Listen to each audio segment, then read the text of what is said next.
Bonjour à nouveau. Nous sommes dans ce bel extérieur du bois fleuri. On voit les fleurs, on entend les oiseaux, c'est magnifique. Et nous allons progresser dans notre enseignement. D'après ce que nous avons vu dans les Écritures, la position de l'homme se résume en 3 alternatives. Non chrétien, chrétien charnel ou chrétien athée et chrétien spirituel.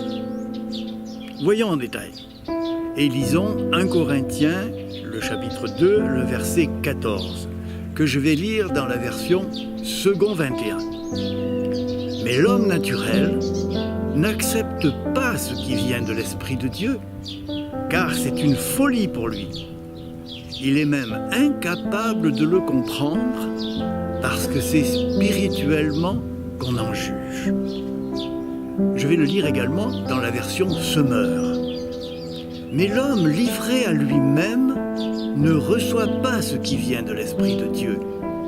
À ses yeux, c'est pure folie, et il est incapable de comprendre, car seul l'Esprit de Dieu permet d'en juger. Vous comprenez ce que veut dire ce texte? Il est évident que l'homme charnel, le non-chrétien, ne peut pas comprendre le domaine spirituel. Quel est l'intérêt du non-chrétien? De vivre, de profiter de la vie, de jouir au maximum, de faire tout, vraiment tout ce qui lui fait envie, dans le manger, dans le boire, dans la drogue, dans la fornication, tout ce que vous voudrez.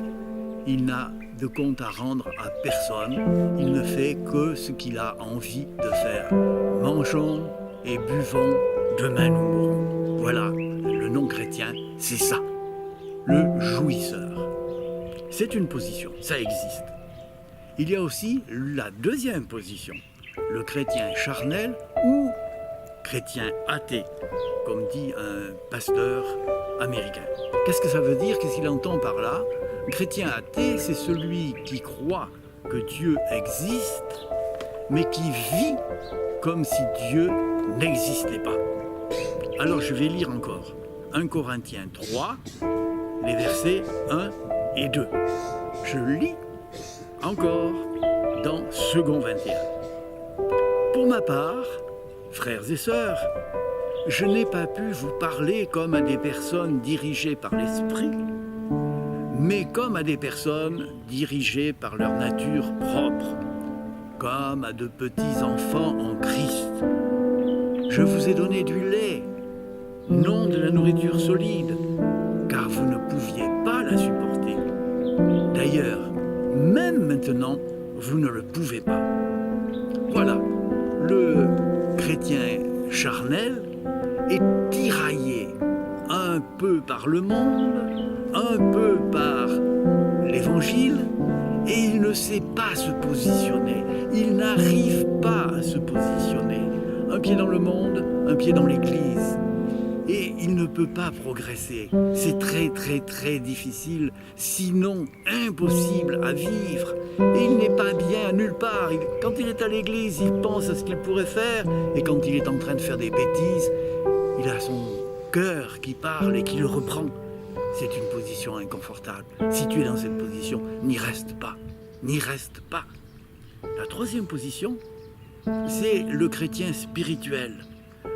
L'homme, je vais lire le verset 15, l'homme dirigé par l'esprit, au contraire, juge de tout et n'est lui-même jugé par personne.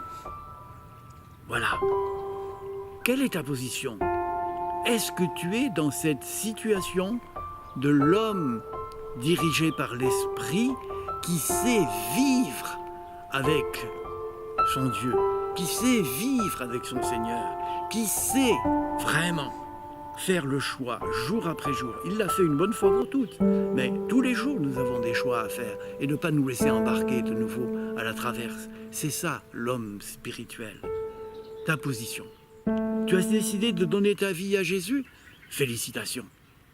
Tu vas progresser tous les jours, puisque 2 Corinthiens 5, 17 nous dit « Si quelqu'un est en Christ, Il est une nouvelle créature.